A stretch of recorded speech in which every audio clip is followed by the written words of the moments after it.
What is happening, Honey Badger Nation? Man, good to be in the house. We got the boys with you. No guests, just us and straight fire. And, I'm really excited. I know it's something that we've been teasing for a couple months now.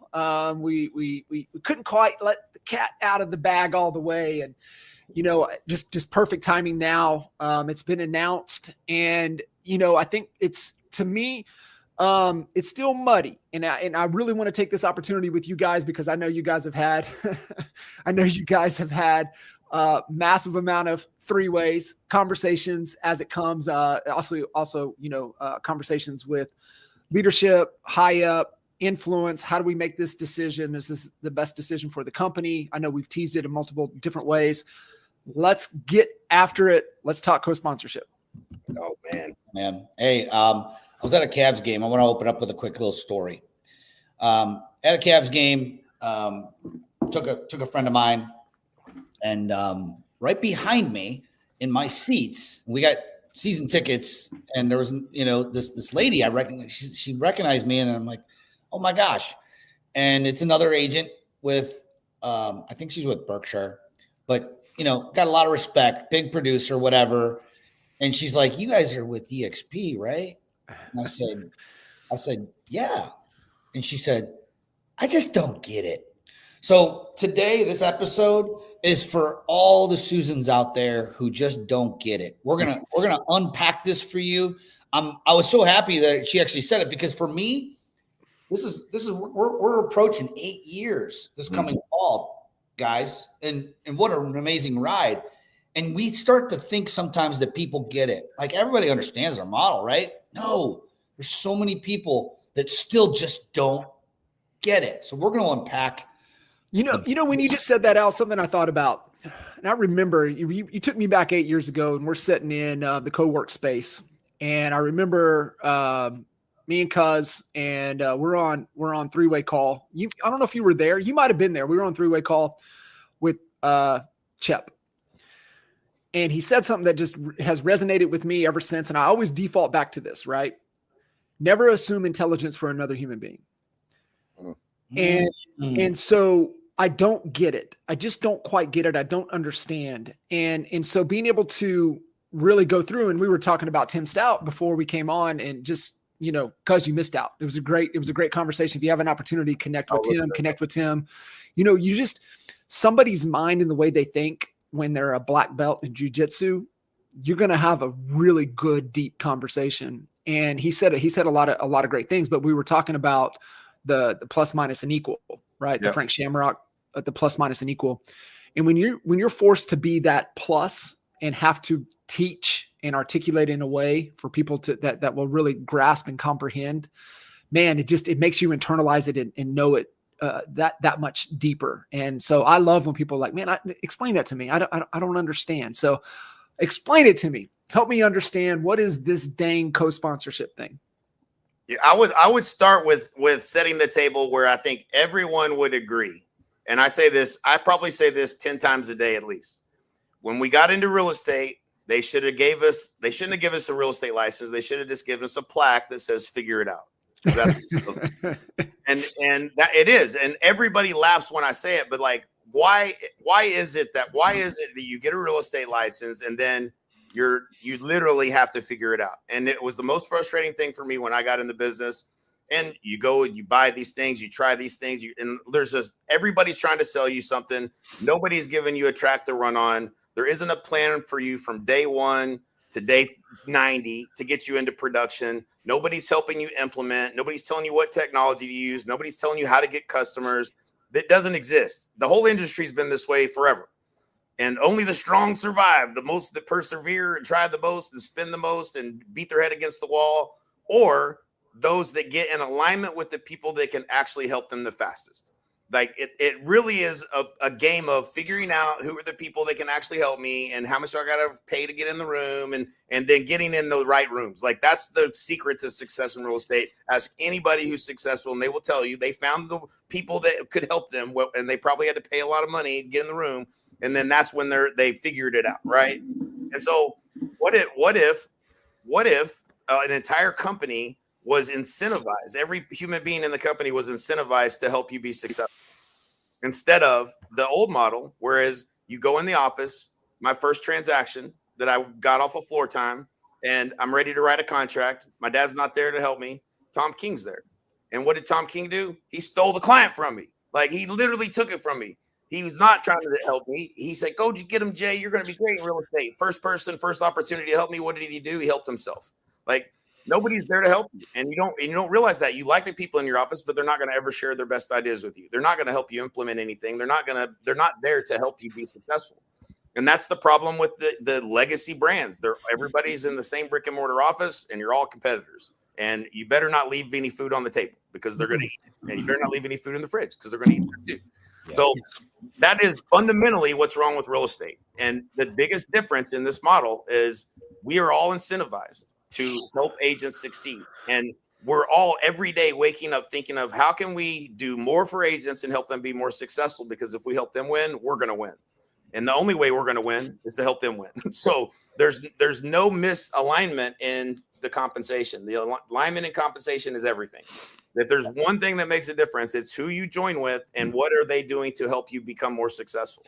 And that's that. And co-sponsorship, when we get into that, is a whole game changer for able to work with the right people for where you're at and what it is you're trying to accomplish. And I try to explain the different, a real estate brand, a company, the brokerage is a vehicle. It's a vehicle to help get you to financial freedom. You're the brand, like Jay-Z says, I'm not a businessman. I am the businessman. I don't care if you're Remax, Coldwell Banker, EXP, any other company. It doesn't matter. You're the brand. Why? Because you manage the customer experience. If you do a good job, they come back to you. They don't care what's on the sign. If you do a bad job, they just don't come back to you. So that, you own that experience. So it's your business. It's your brand. And EXP understands they're a platform for you to build your brand on. And that's a huge difference from trying to be the Remax logo or trying to be Compass. Agent centric means what's best for the agent. And we're the only agent centric company that's left. I just want to back up what you just said with some proof. Because, you can say, oh, well, you're just drinking the Kool-Aid, Jay Kinder. And Kool-Aid's delicious. I like Kool-Aid but beyond that, why is what you're saying true? I mean, there's a possibility that it's not true. Well, how I know it's true is that the majority of the new brokerage models that have been launching over the last 8 years have been duplicates of the EXP model. They have a component of cloud-based. They have a component of a stock incentives for their agents and ownership, and they have a revenue share component. And it's the new box, if you will. Sure. Right. And so you just don't see a ton of legacy brands opening up everywhere and making big waves. I mean, sure, there has been a couple, but for the most part, this model is what's being duplicated. Yeah, 100% it is. And I think you, like you said, both of you said, you look at, the problem, right? That is in existence. And I remember, us, right? Caldwell Banker days, right? Thank God for your dad pushing us and asking us the question, do the math, boys, do the math, boys, do the math. Like if I could, like I hear that in my sleep still, he pushed us on that so much. And at the end of the day, we looked at the math and the math just didn't make sense. And it's still my favorite t-shirt to this day, Mr. Chuck Fazio, hashtag it's just math. And that's really what business is. It's just math, and the math didn't make sense and we went independent. And to your point, there was not a place for people to go to, because everybody was on an island. And, that's why, what we did with Mastermind in that run of NAEA Mastermind days is because we were the place people could go to where they didn't feel on an island. And until there was a model that was like, listen, and I think we have an understanding, and I always come back to the story we told over and over and over again, right? And it's compensation drives behavior. And until you can figure and understand that truth, then your model is always going to be off until you can align the compensation to drive the behavior of the people, right? Like we're joking, right? Don't put your leftovers in the fridge because they're going to eat it. So how do you really align the behavior that you want for people helping people? Yep. And it's through That compensation. is the secret sauce. It is the secret sauce. Hey, John, share the I'll just give evidence of proof from today. This is a text I got from Braden this morning. It's 7:45. If you can share that. Can you see it? Yeah. So this is the text from Braden. So this is just Braden following up with somebody that joined somewhere in our group somewhere that we're trying to help. He said, I love it. Braden's like, yo, you still running your ad? Oh yeah, been getting a lot of traction too. Just went on a listing appointment last Saturday for 550,000, and they're buying in the same range. And then, well, how much? Which funnel are you running? Lebanon new construction. What's the cost per lead? Last time I checked, it was $4.56, but it jumps a bit back and forth. Same day, it was $4.15. Spend that all day long to make $600 or $60,000. Laugh out loud. Won't think twice about it. You can double it if you want to. So, right? So like that's just Braden checking in on people. Like when you come and partner with us, we're going to help you close more deals. Why? Because we're incentivized to do that. I don't even know how to take a credit card. I used to. I don't know how to do it anymore. So like I'm not here to take your money. I'm not here to sign you up for a course. I'm not going to try to sell you something on the back end. I'm just going to actually help you freaking sell more real estate. That you don't get where you're at. You don't get that where you're at. That does not happen. And so, and every day, and there's a big difference between a lot of our copycat models. They think, oh, we're it's better because we came second. Oh yeah, said no one ever. Okay, so you want to be a copycat model, and then hey, we're not going to have silos. Okay, well, don't have silos. That's fine. Nobody is incentivized to try to help you because you can't. You're not allowed to help somebody else and having a competitive advantage. So over here, we're all thinking every day, well, how do we make it better? How do we make it better? How do we make it better? Why? Because if we can help people win, then they can go tell other people we can help them win too, and we all win together. And so we're all waking up every day thinking of how can we make it easier? What is the problem that real estate agents have right now in this market? How do we solve that problem? Here's how we would do it. Now, how do we make it easier? How about if we did it for them? How about if when they get onboarded, we onboard them into the technology that EXP provides. We get through all the mental hurdles and tech overwhelm. We upload the system. We train you on how to use it. We build your ads for you. We build your brand for you. We'll even give you the strategy and help you with the social media that you need to use in order to get those people to pick up the phone and call you or respond to a call, text, or email. I've never been this involved in agents' business. We used to just tell you what to do. That was coaching. Be like, yeah, we know what to do this. Be like, okay, let me go figure out how to do that. That was how everybody, if you were just good enough, if you paid good enough attention, took good enough notes, you could go implement ideas and be successful. But how do we just keep moving further down the value chain? How do we do it for you? How do we make it easier? How do we make it better? How do we make it where they can't mess up? How do we make people successful that otherwise wouldn't have been? And that is when you have a whole company of people, 90,000 plus, that wake up every day thinking that, I can tell you what happens. Everybody gets better at helping agents get better. Like that's wow. There's some things in there that I want people to really pay attention to. And it's just kind of the era that we're in, right? We're in the AI era, right? It's just where we're at. And one of my new favorite quotes to come back to is discipline over disruption. And you think about that for a second, right? And we know what discipline is, but it's discipline to the things that won't change. Okay. Think about that for a second. Stay disciplined to the things that won't change. So for you guys listening in to everything that Jay just shared and was talking about, think about it in a red, yellow, and green light situation. So the red light, what is happening? And this is the filter that you guys have to run everything through. If ChatGPT can answer it in 15 seconds or less, it's of zero value. Think about that for a second. And think about this as you're positioning yourself, because and this is a whole nother conversation we'll circle back to. I've got a private session with Mr. Phil Stringer next week. I cannot wait to ask him these questions. Where is the puck going for where we are in the green light situation, right? Because if the consumer, buyer, seller, other real estate agent can go to ChatGPT and can get the answer in 15 seconds or less, it is of zero value. So if you're waving your flag and you're leading with this that ChatGPT can answer, it is of zero value. So that's red light stuff. Yeah. The yellow light stuff is still there, but I think it's on life support. I think that it's got the oxygen mask. It's not on life support, but it's got oxygen to keep it kind of going. And that's the things that we know to be true, that we've been world-class at for the last 10, 15 years on the digital marketing side of things, the digital courses, the things, the lead magnets, they still have some weight, but I think they've got an oxygen mask. Mm-hmm.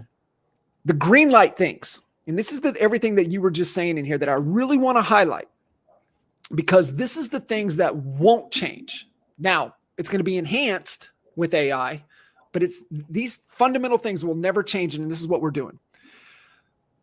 Creating a unique process that creates a transformative experience.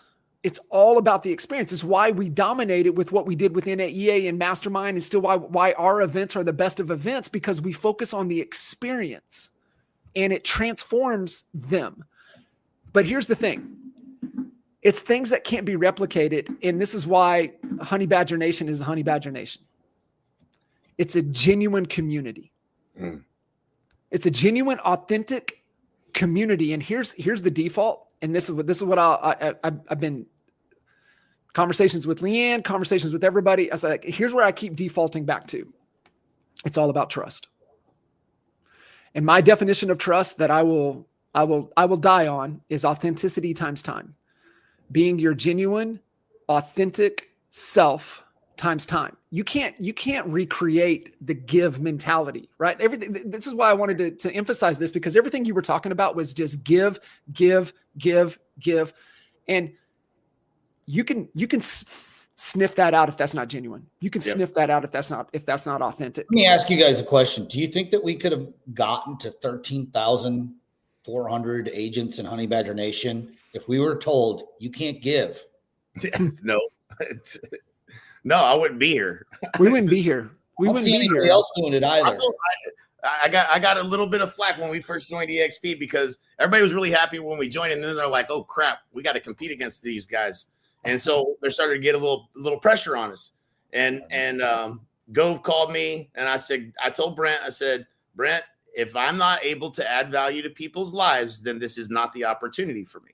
Mm-hmm. And then Glenn called me. And Glenn said a whole lot of really smart stuff about there's a lot of ways to do a lot of things, and made me think about it. And I was like, okay, well, we can do it a different way. But as long as I can add value to people's lives, then I'm staying, right? Like that's who we are. It's what we do. It's why this opportunity is what it is. If we can add value, then why would you join? You're not going to join a broker just because we're here. Like if your life, if you don't see I can tell you this, nobody joins here unless they see their life being better by coming over here. They're not joining a brokerage. If they believe that their life could be better by being here and that we're actually going to help them, then they'll come join. And that's what it has to be focused on. Yeah. And it can't be BS. And there's proof, right? It's just like, Al, you gave proof of the model, right? And the examples and the compliments of the people, trying to replicate and duplicate it. And let me make a point. Let me tell you something. So guys, I had a call yesterday with somebody that's at Real, and they're thinking about leaving. This is a big producer, somebody I know and like and respect a lot. And one of the things that was said on the call was, man, it's just not the same as it is at EXP. Like I have got, my an upline, but they really don't try to help me. Like, I don't feel like I have this group like we had of everyone trying to help each other. And it's partially because of their model. They're not incentivized the same way that we are. It's a little tweak of the dial, but it's the difference between somebody answering the phone, getting on a call with you, actually trying to help you solve a problem.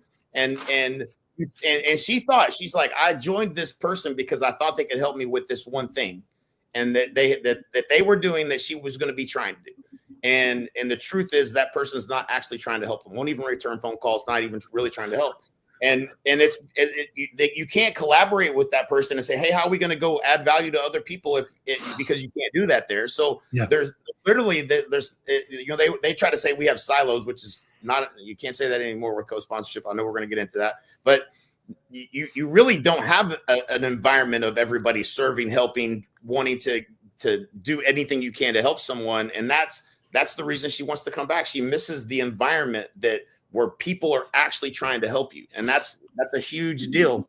We're about to crush our competitors. I apologize for anybody that doesn't believe that, but I don't feel bad about it. Over here, let us help your life be better. I promise you. Yeah. Yeah. And Man, yeah, it's wild. But I think, going back to I saw Cam Haynes had dude, long beard, just kind of he's incredible mindset and ultra distance guy. But he was like, he was sharing kind of a something that hit him between the eyes from Andy Frisella. And we've heard Gary Vee talk about it all the time too, right? There's only two ways to build the tallest building. And it's either you tear everybody else's around, you tear them down, which we know all those type of people that try to tear people down, or you just build the tallest building. And I think the only way for us to build the tallest building is just keep adding value, right? Just be really more valuable to people's lives. I think before we get into the co-sponsorship, I want to make just kind of a blanket statement about the way we go about thinking about things. And we're all guilty of falling in love with our own ideas, or what's worse, falling in love with someone else's idea. And there's such good salesperson at selling you on it. It happens in politics all the time. Left or right, doesn't matter. They try to convince you. I'll give you one example. Paying higher taxes is a good thing for everybody. Someone but they genuinely believe that, right?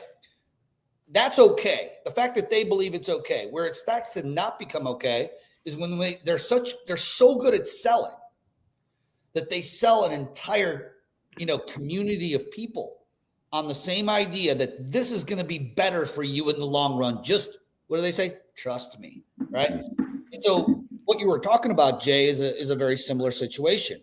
Like, it's almost common sense to say that you can't make an offer to somebody to give them something, or you're going to have to give it to everyone else. People have, made that argument, and people have fallen for it. They've fallen for a lot of things.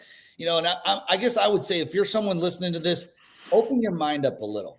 And we can't grow unless you're open to being a little bit wrong. And I'm always open to being wrong. So I'm open. If somebody wants to DM me, get on a call, feel free to hit me up and convince me how that's better for the community when you're handcuffed and you can't help them. I don't see how it is. But let's talk about some co-sponsorship. Mm-hmm. So I was actually just telling the story to Darren Mancuso before the podcast. I got a call from a young man yesterday who was somebody that they were actually already verbally in. They were coming over a couple of years ago. They ended up needing a local office and a team because it was a newer agent, and they ended up going in a different direction. No problem. I still cheer this guy on. I love this kid. He's awesome. Then he heard about this co-sponsor, but he didn't understand it. Like, he didn't understand even how it worked. And he's like, I think you might be able to explain it to me. I'm like, I think I can, maybe. We'll see. How does this work? Here's the way I explained it to this young man. I said, we're not in the same, revenue share group, right? But now we're actually able to partner to sponsor someone moving forward, a new agent that might want the value you bring, and also at the same time wants the value that we bring, but we're not in the same revenue share organization. So now we can do that. And the way I explained it was like this. We can take you, and everybody knows what a copy and a paste is. So when you copy and paste a word, you don't remove the word from the sentence over here, this paragraph. No, you leave it there and you copy it into another spot. And that's how the co-sponsorship with EXP is working, is that basically a co-sponsor could be copied and pasted into the first line of, let's just say J, you, okay? And let's say we're not in the same line, right? Not me, you and I, we want to co-sponsor somebody. They could copy and paste my name into your front line, and then the new agent would be in that second spot right there. Why is this amazing? It's amazing because we're not dividing the revenue share. We're not taking any money off the top and giving it to the company. We're not taking only 45% of the total revenue share. Everyone is getting the full amount of the revenue share. But Jay, we're giving up one spot. Well, the good news is we have 7. Yeah. We have right. 7 generations, 7 lines. So essentially that's how our new co-sponsorship program would work from a logistical standpoint. It could go in either direction.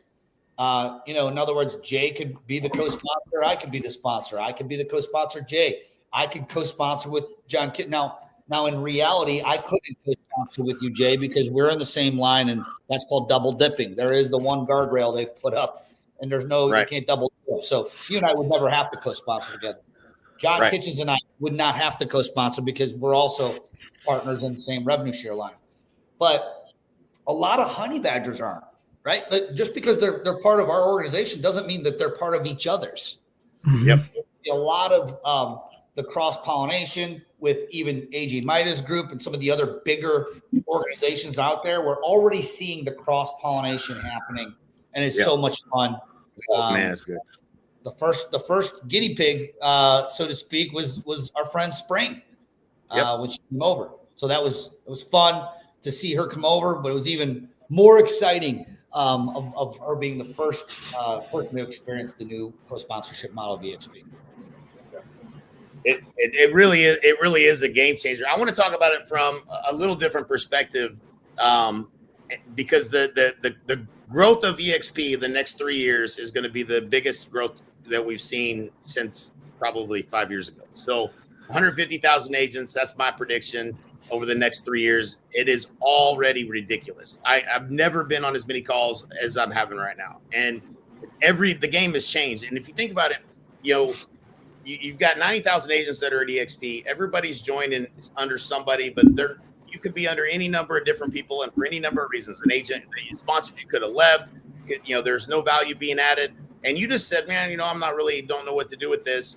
I'm not even going to focus on agent attraction. Now, all of a sudden, you have your pick of anybody in the company that you can co-sponsor with, and you can now go recruit that person that you wanted to go recruit, that you didn't feel like you could recruit because you didn't have the value to add.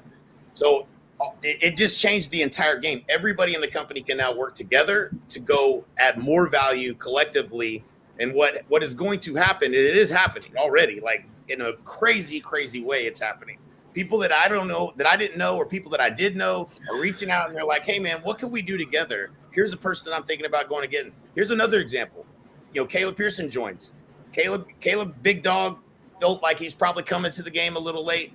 People in his market started reaching out to him and saying, hey, Caleb, man, can we co-sponsor? I just saw you join EXP, and I think if me and you went after this agent, we could go get them together.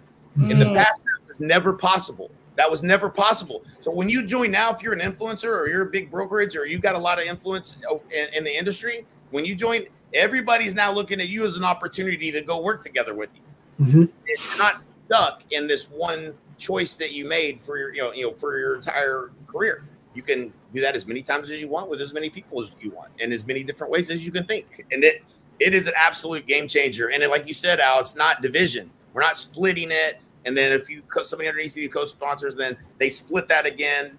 That's division to zero eventually, meaning the opportunity is not an opportunity. This is multiplication. You're going to have seven. If you're the co-sponsor, you have 7 levels. If you're the sponsor, you have 6 levels, because in that first spot is your co-sponsor. That's all. That fundamentally was the most brilliant thing. And I would have screwed it up. If Glenn would have said, hey, how should we do it? I'd be like, man, I think Real does it. Why don't we do it the way they do it? That's what I would have said. That's not the best way. Glenn's like, let me think about this. What if we did it this way? And then everybody would win. Yeah. It's just an incredibly brilliant strategy. And it solves the biggest problem, I feel like, as a company that we've had, which is a lot of people that want to work together, but there was really no way for us to do it. And now that has changed.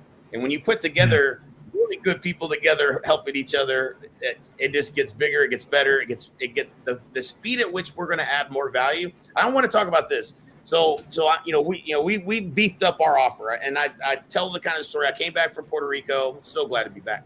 And all these people I met, they're super rich. They built these big companies, and I'd have to tell them what I do. Oh, I'm an DXP. They just think all revenue share. I would explain it to them, and they would be like, "Oh my God, they loved it." They'd be like, "That's the best thing I've ever heard. That's amazing. You're so lucky." And all these really smart people really like this idea of revenue share and this and exponential growth of a passive income stream. It's a really good thing, and people seem to get it. Okay, so I'm coming back, and I'm like, man, it's 96% margin. Al, me, you, and Mike's bucket the last 4 years did $40 million in revenue share. Big number, right? 96% margin. And I was like, what would happen and I invested in apartments, right? I put $500,000 in it. It's going to 7 years. It's going to double. I'll have, 500 turns into $1 million. And I got a bunch of meetings I got to be on now for 10 years or 7 years, or whatever. But I said, what would happen if I said, what if I just said, I'm going to put 600 grand into helping agents that come join us at EXP. And that was the experiment. And I was just trying to see if I could double my organization. So we built this whole system, but here's what's happening that's amazing. I was afraid to scale it. Okay. And this is where AI comes in and makes a huge difference in my ability to do this. Is I was afraid to do it because before it would have taken me 50 employees to do what I'm doing right now.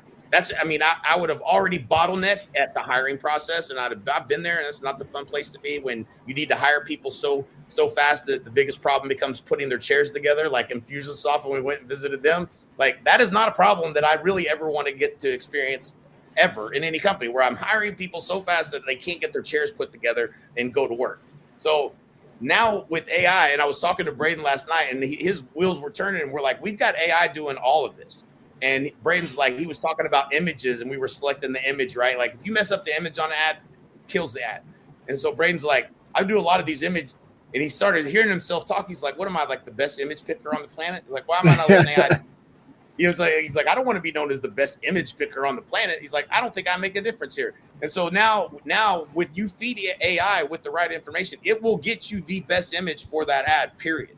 Like, you don't have to do like all of those things, building those systems, making it simple, making it work and get the highest possible result is when you start leveraging AI. It's smarter than us as humans. You can't do it better than AI can do it. So everything that we're doing, we're leveraging AI to build the process so that it cannot be anything but the best possible result. And when you start thinking this way, now you start to create things duplicatable that operate at the highest possible way that it could operate, and people get better. There's no room for error. Oh, this image was, I like that one, but maybe I like this one better. No, which one of these is going to actually perform the best?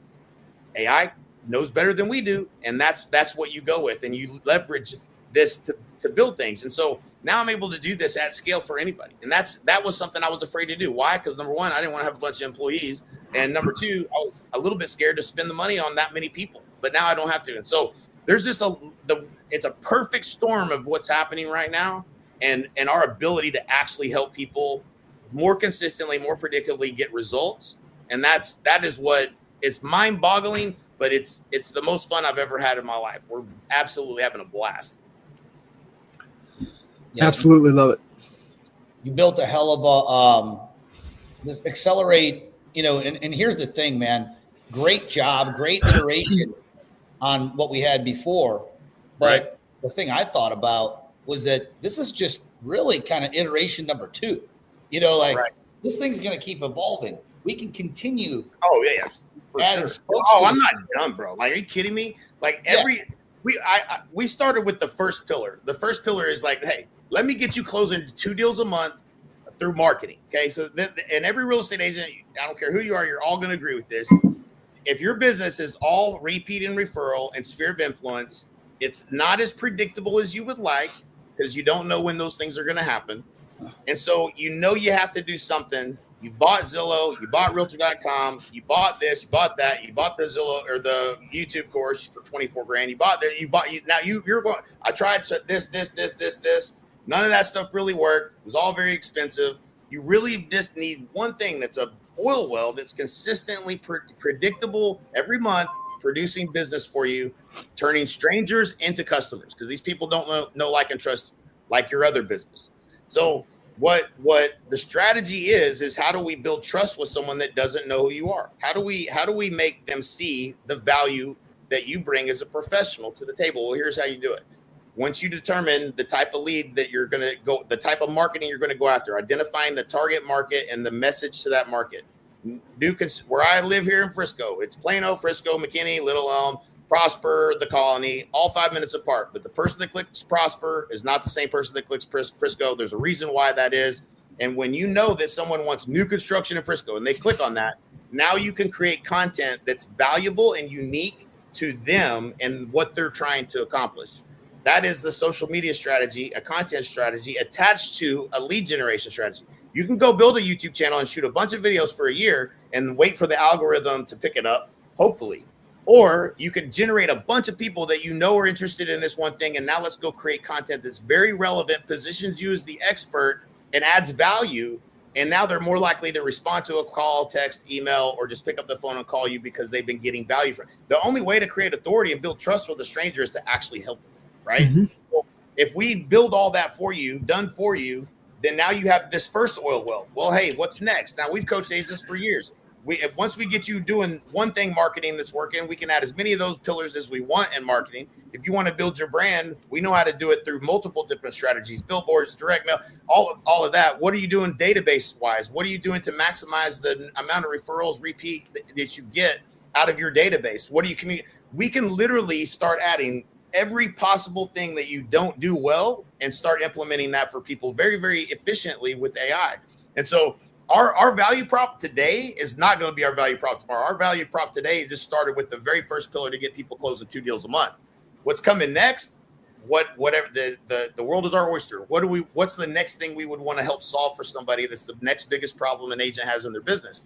And it is getting exciting to it's a good time to be in real estate. I can tell you it's a lot easier now than it ever has been.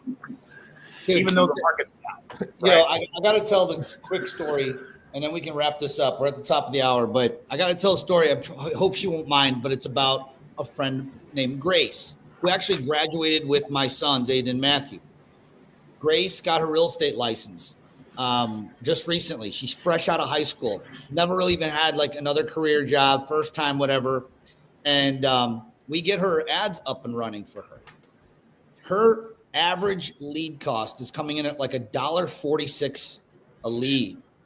And in her first 2 months with us, she just closed on a $360,000 property. Now that may not seem like a high end property in Frisco but in Cleveland, Ohio, that's luxury. 30%.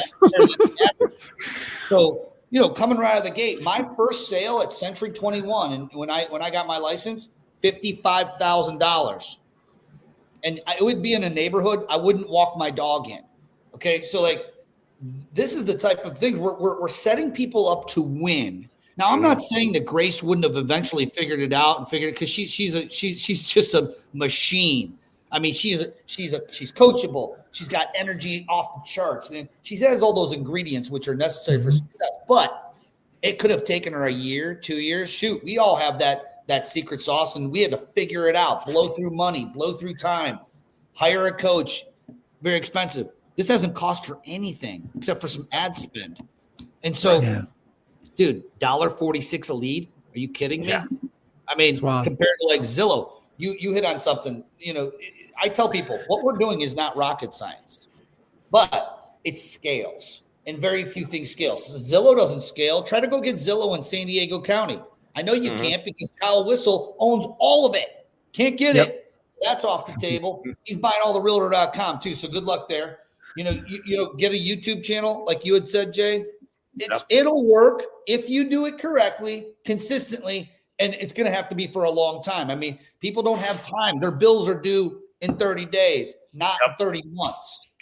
Yep. So, you know, these things all do with social media strategy. Cool. What does that even mean? Like you just broke it down. That is the most common sense social media strategy. Anybody listening to this? Hope you wrote that down. That's a freebie for you. If you want more of it, call us.